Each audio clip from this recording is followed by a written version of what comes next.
Good morning guys. For today's video, update ko lang kayo guys sa inakan itong parakeets na nagka-spray legs.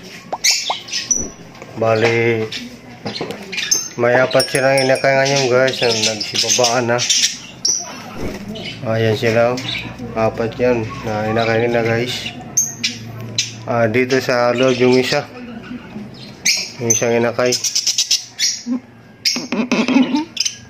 Ayan siya guys.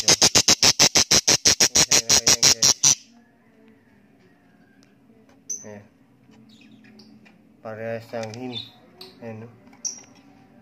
Bali, ano na yan sila guys. 1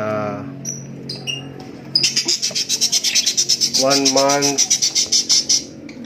and 11 days na sila.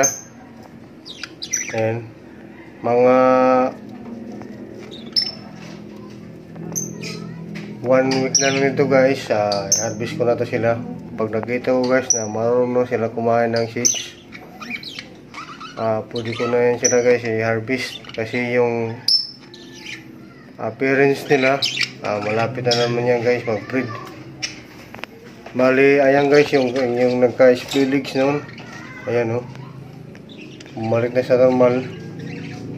Nung dati, ito siya. Ngayon, ayan na siya guys. Bumalik na sa normal yung ano niya guys. Wow!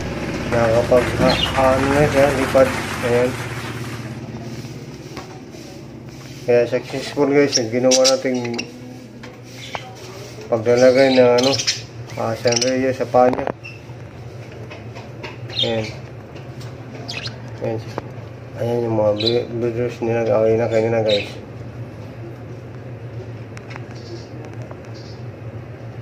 Dito naman guys sa baba, update ko din kayo guys sa inakan daw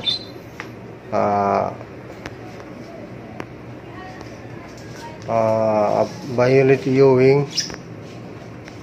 Bali ayan na guys yung may inakan nila. Ayan sila. Ano na yan guys, 5 months to 8 months. Ayan sila.